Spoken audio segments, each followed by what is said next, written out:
Okay, welcome to the Stratcom podcast. I'm Ahmad Kablan. I'm a presenter at TRT World. I host a show called Double Check.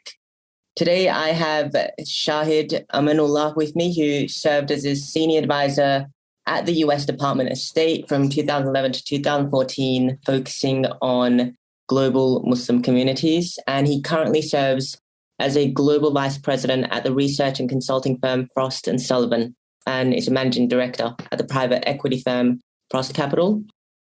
Thanks for joining us, Shahed. It's a pleasure to have you. Thank you for having me. Shahed, this is a strategic communication summit, and I want to ask you, because your expertise also lies in this area as well, can we just start with what you think or how you think social media impacted Muslim communities?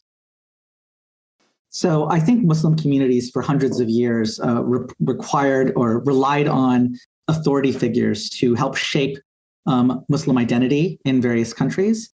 And what you had happen when in the advent of social media is that mass Muslim populations were exposed to an incredible amount of diversity in thought and practice when it comes to Muslims expressing their identity. And this has proved to be both destabilizing to communities that really depended on a very kind of conformist attitude towards their identity, but it was also very liberating for a lot of people who wanted to express their Islam in a much more kind of personal and authentic way. So it's helped create a conversation which is ongoing, and it's a difficult conversation at times, but I think in the end will be very healthy for global Muslim communities. Do you think it also brought in some disadvantages, or you have a kind of positive attitude towards it? I think in the end, while it's positive, I think the disadvantages in the short term is that it exposed, I think, a lot of people to some of the ugliness that exists on the borders of Muslim identity. So you had, in one case, extremists using social media to propagate some really violent and very kind of antagonistic ideas of what it means to be Muslim. And on the other hand, you had a platform by which people who hate Muslims are able to actually reach out to those Muslims and antagonize them. And so it's been really difficult for people who aren't used to hearing criticism and critique, whether it's academic critique of what Muslims practice and what they believe, or racist and hateful critiques by people who simply don't want Muslims in their neighborhoods. And then on the other hand, having such a diversity of Islamic practice being propagated and people who are expressing their identity in ways that really aren't traditional, it's very destabilizing. And so, I think it's created a lot of turbulence, but I think it's a necessary thing to happen because you cannot put the genie back in the lamp. Once information is out there, it wants to be free. And I think the sooner that we recognize that there is a diversity of opinion, a diversity of practice, and we're okay with that, I think we'll be able to progress as a global Muslim community. Okay, and now one thing that I particularly see on social media a lot as well is whenever there's an attack, the global mainstream media, in particular, there's a lot of talk about how the media vilifies Muslim communities, it vilifies Islam in particular, and that social media has somewhat at least broken up that vilification and has helped amplify the voice of Muslims. Is that true? It has. Yeah, I think social media has done two things. One is it has introduced Muslim voices into the conversations that are happening about Islam and Muslims, which, I think if you remember the days after 9/11, you would have panel discussions of people discussing Islam or Muslims, and there would be no Muslims at the table.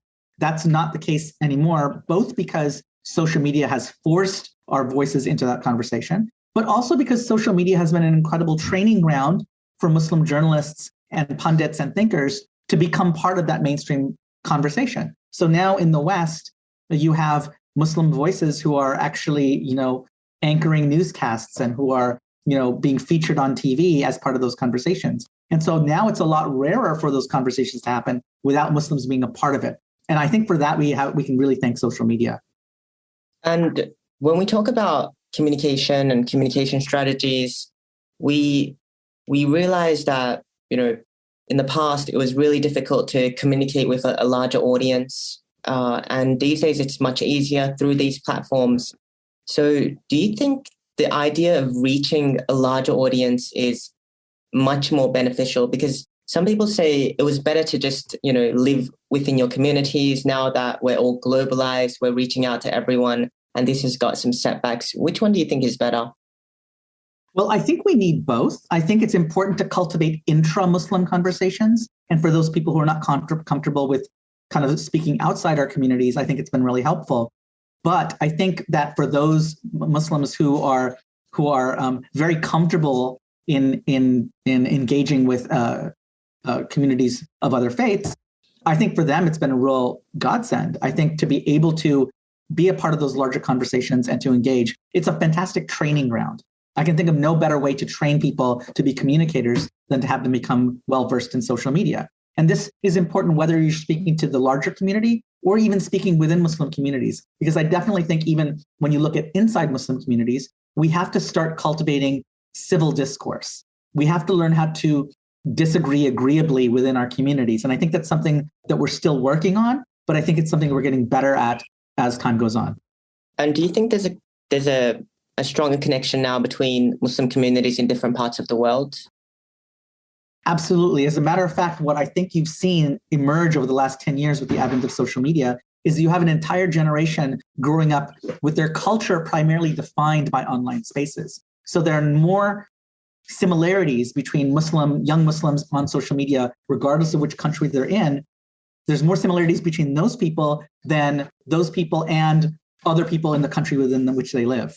And what it's created is it's created a lingua franca among emerging Muslim communities. And I think that is going to enable a lot of great cross-pollination and interaction and deeper conversations about Muslim identity. And you're already seeing that. And you're seeing those tightened bonds between that internet-enabled generation. And I think that's nothing but a good thing. So what is that common lingua franca? Because I hear that a lot in communication in particular. And if you have a common lingua franca, it means you're ahead of the race.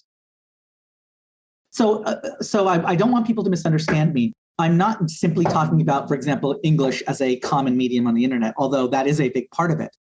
When you're engaging in social media, you adopt certain norms and certain attitudes. You learn to use humor. You learn to be concise. You learn to be able to kind of take criticism and be kind of bold in what you're saying.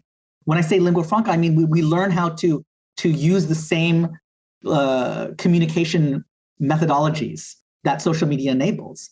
And that's what's enabling the cross-cultural spread. And so even if you're talking about people who are doing memes in Arabic or TikToks in French, as long as they're part of this enabled generation, they're all speaking essentially the same language.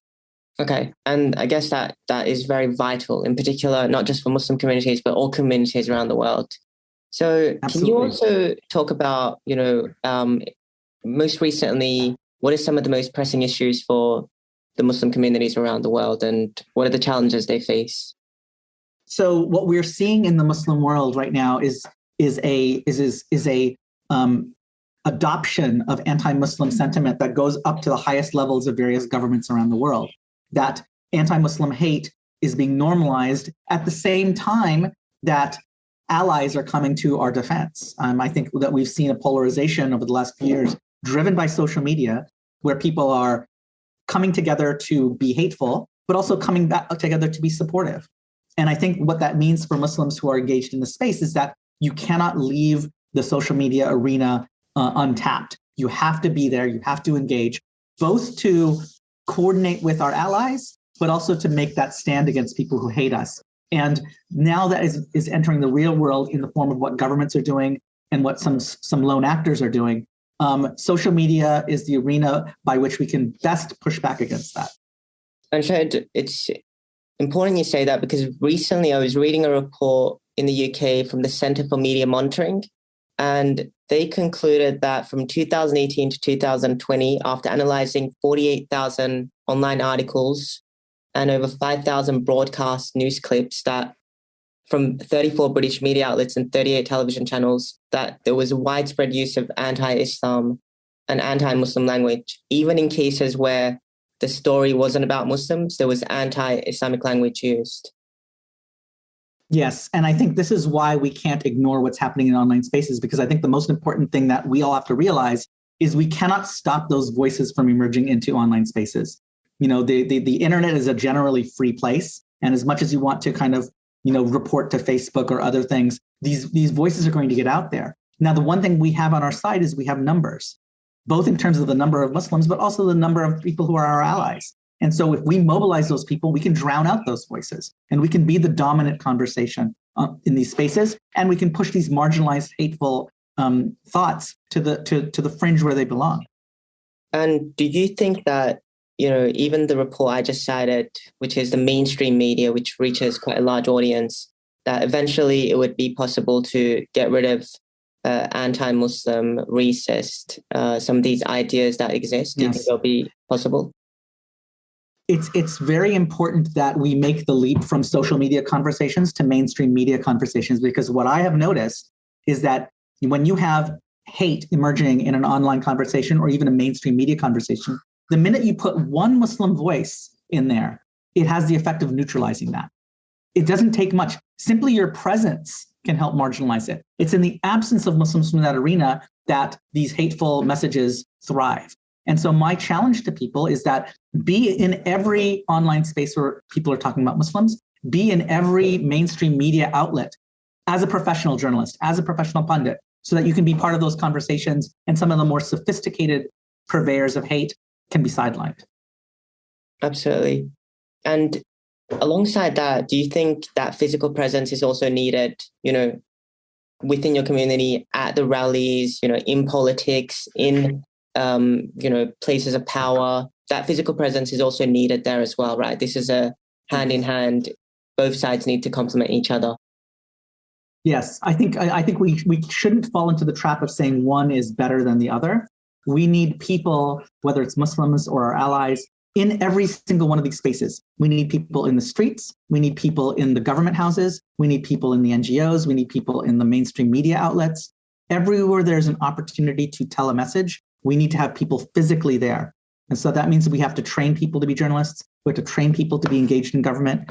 We have to train people to be bureaucrats even. And these are things that have been happening quite a bit over the last 20 years in Western countries where Muslims are a minority. And you're seeing the impact of that.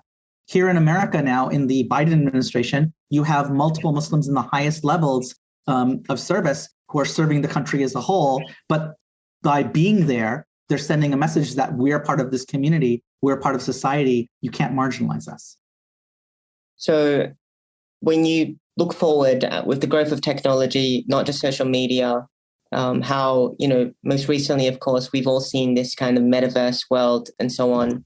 So when you look forward, your advice, the way you see things going is you feel that Muslim community should be in all of those spaces, right? Yes, technology is a vehicle. It is not a replacement for the human element. If technology starts to increase the number of spaces where people can be, we still need to put people in those spaces. If we are absent from those spaces, we expect our allies to do it or expect technology to do it, then nothing will ever change.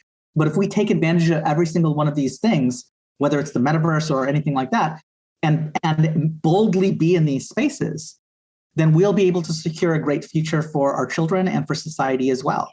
We will consign Islamophobia to the dustbin of history. And so just finally, is there any other forms of communication that you think are critical at this point in time for communities like the Muslim community? Absolutely. The one that I haven't mentioned so far is storytelling. I think that it's very important for Muslims to be cultural creators, not just for their own communities, but for society at large. That means we have to be filmmakers, musicians, artists. We need to start asking kind of deep questions that affect people's lives, whether they're Muslim or not. Because in that space, you start to create a relevance of the Muslim contribution to the world that people can appreciate. And it's a very destabilizing thing for hate to have Muslims creating things that people enjoy. And it makes it much harder for them to hate us. So on one side, we need the activist spaces and the journalist spaces, but we also need the space for creative outlets. Shahed, Amanullah, thank you so much for your contribution to the StratCom Summit. Thank you for having me.